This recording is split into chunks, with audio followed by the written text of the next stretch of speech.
তবে অপেক্ষাকৃত বয়স্করাও এই পদ্ধতি অনুসরণ করছেন। এটা শুধু শরীরকে সুস্থ রাখে না, সুঠাম শেপও দেয়। আর এই সুঠাম শেপ প্রদর্শনের জন্য বডি বিল্ডিং এর প্রতিযোগিতাও রয়েছে। সুতরাং এটা একই সাথে একটা খেলাও বটে। আসুন জিনিসকে মেতে দেয়।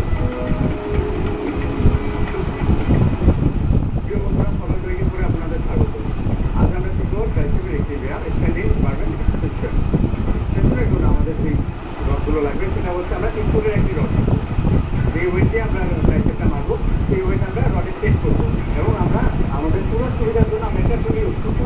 এই টুলটার উপরে আমরা এই রডটি রাখবো। এখন আমরা কি করবো, আমাদের সবার আগে পায়ের পজিশন থাকতে হবে। পায়ের থাকতে হবে আমাদের একটা নর্মাল পজিশনে। এমন পজিশনে রাখবো না যেটা বেশি বড়, এমন পজিশনে রাখবো না যেটা বেশি ছোট, এমন একটা পজিশনে রাখবো যে পজিশনে আমি ব্যায়াম করে নিজের মুখ ফিট করবো। তো এখন আমরা দেখি আমাদের কীভাবে করতে হবে।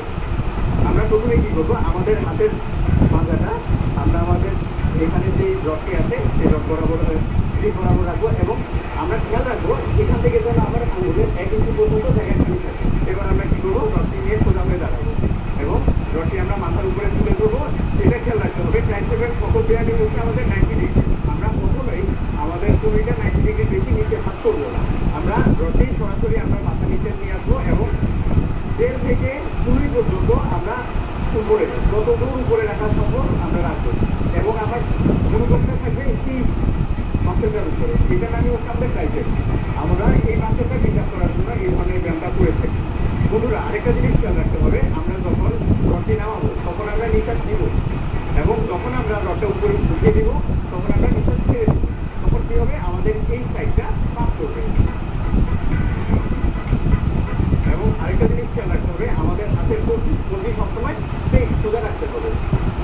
কবজি যদি আমি বাঁকা করে ফেলি তাহলে কি হবে, আমার এই বোনটা কিন্তু ফ্র্যাকচার হবে। ওয়েট যখন বেশি হবে তখন এই বোনটা একটু নিচের দিকে চলে যাবে, যার কারণে আমাদের এদিকে ফ্র্যাকচার হওয়ার সম্ভাবনা থাকে। তো আমরা সবসময় খেয়াল রাখবো এটা যেন আমাদের সোজা